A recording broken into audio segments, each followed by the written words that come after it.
And a good day to you all.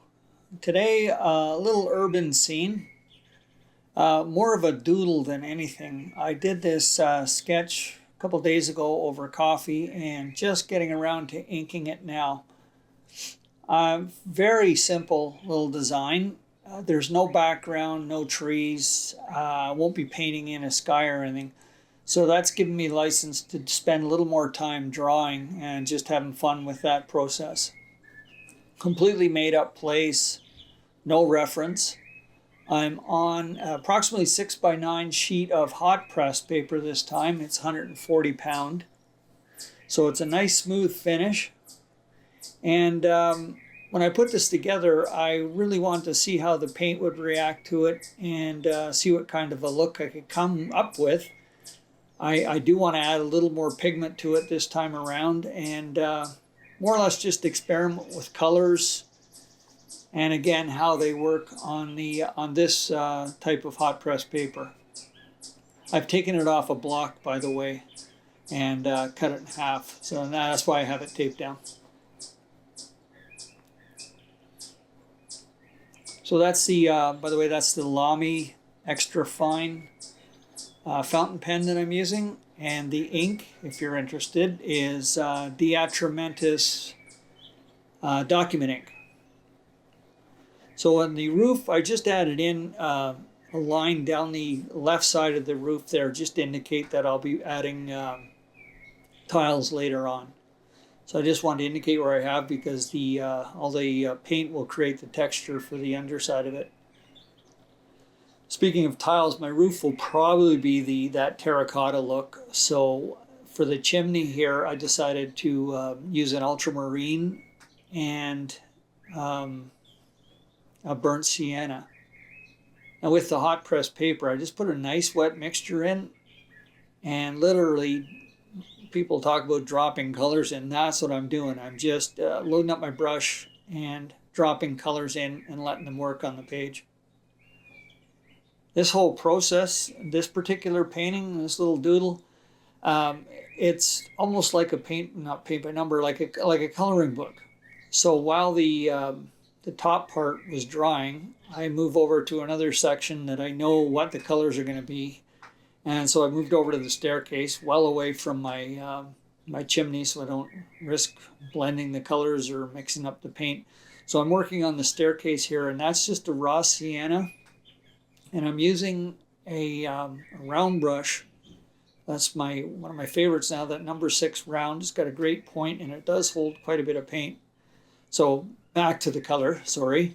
It's a raw sienna, and I'm dropping in some burnt sienna and some Payne's Gray to give it that weathered look. Starting the roof with using a bigger brush there. Looks like I got the 10 or the 12 round going, just to cover the area quickly. So really what I'm doing is just wetting the roof with the cadmium yellow. That'll be my undercolor. I want it to have a bit of brightness in it at the top. And here, again, no real brush strokes. I'm just dropping in, what's that, some cadmium red. I put some burnt sienna in.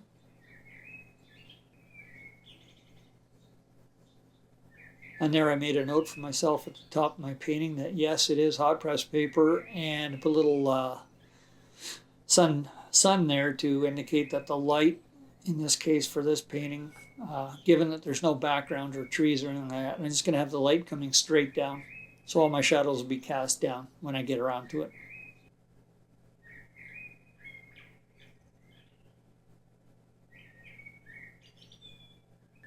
So I pretty well left the roof as is, and the paint is settling down towards the eaves trough, and it's getting a nice grainy texture going. So I think I'll just leave that as is, maybe move it around a bit while it's still damp, but I'm watching that as I paint the little shadows underneath the steps on the right hand side.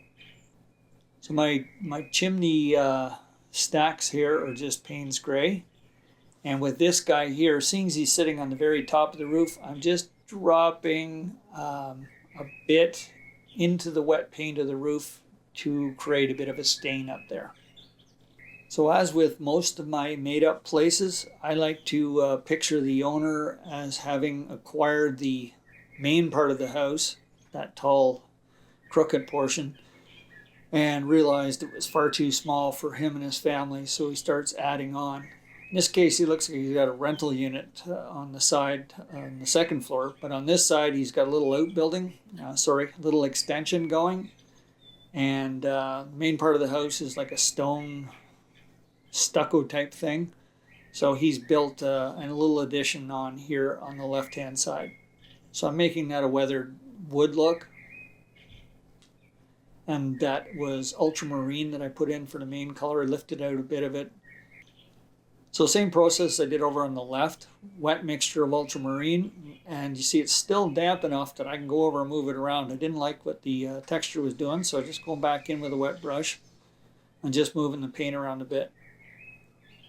And that little bit of water I just added to the that mix on the left has created some cauliflowers and giving that whole side, that addition, a really nice wood, weathered wood look. Same thing's going on in the upper right. I'm pleased with that. So here I'm back to the 6 round. Not sure of the color of the main structure.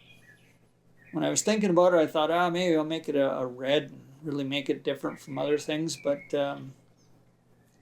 as I got looking at the additions, and they're fairly dark, the extension on the left and the shelter up on the right, they're fairly dark, so I don't want to have the main part of the house to be too dark. So I haven't figured out the color yet, so I decided to paint in these the stones, the edge of the stones or the bricks that are on the edge of the main house.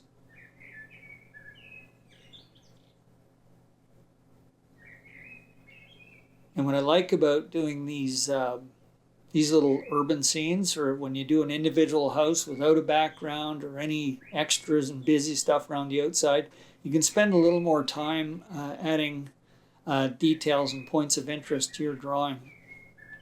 So I found this drawing to be quite enjoyable because I could spend some time adding little bits and pieces to it. You know, cracks on the wall, a few additional bricks, accent bricks or whatever you might want to call it. Now with the edge bricks on the main building all dry, I can go and paint the inside of the shelter to the second floor door on the right there. And now I can go in with my ink and indicate with those vertical lines that both the addition and the shelter are made of wood. And so my textures have worked, and when you add the lines to it, now I'm pleased with the look of that. So I'm using a Davies gray mixed with some Hooker's green.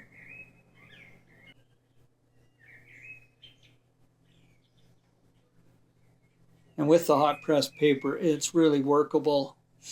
I just put a wet wash down, and then I can go in with my brush and lift out any of the paint I don't want.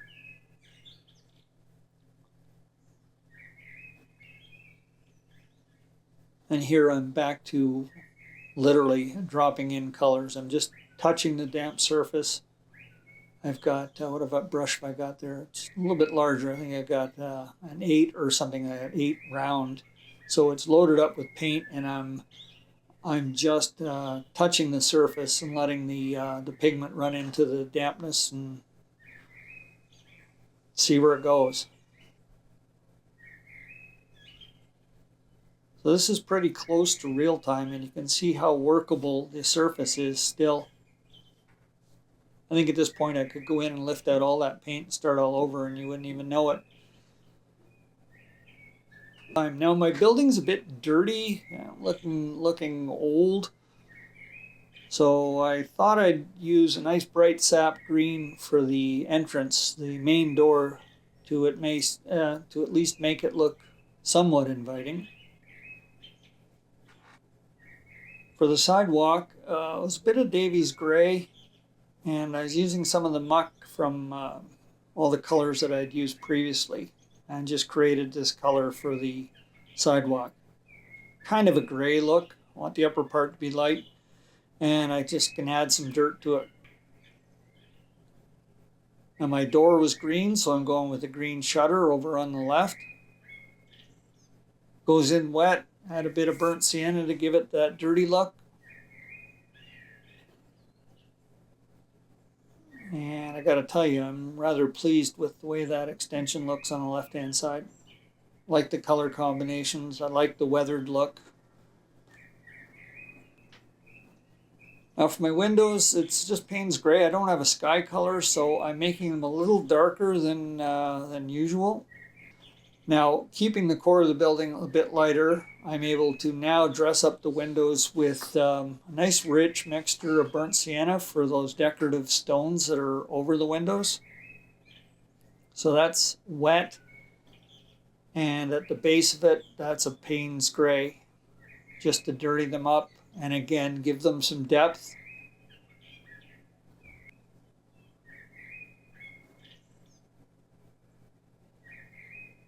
So here's my coloring book approach again, moving around to the white areas, everything is not painted, and start adding colors.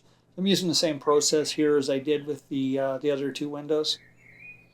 Burnt sienna, wet, and then dropping in the Payne's Gray.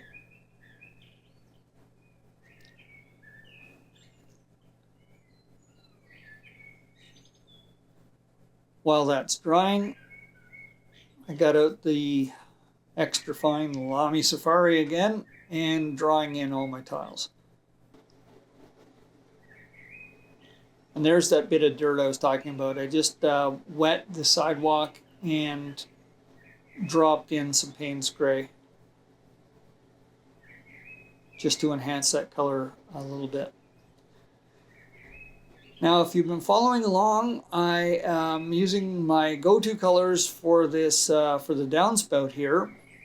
It's Davies Gray with mostly Hooker's Green in this case. Given that the building is relatively light in color, I thought I'd go to town with the eaves trough and the downspouts and darken them up quite a bit with the Hooker's Green, really to create some contrast and a point of interest on the structure.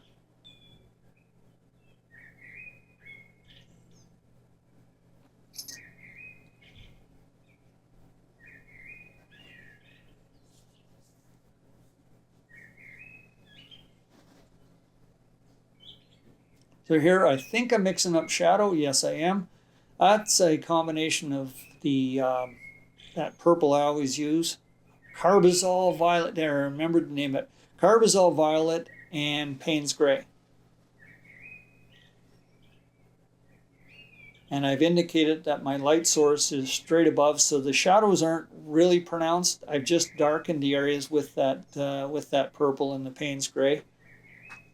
And I'm just dropping it in under the window ledges, the roof lines, the downspout, that sort of thing.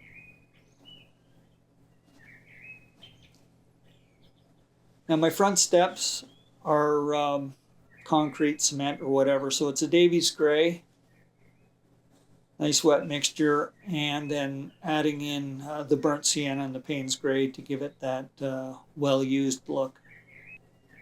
And now I can get down to my last little bit of painting, finishing up those decorative stones that are on the side of or around the door.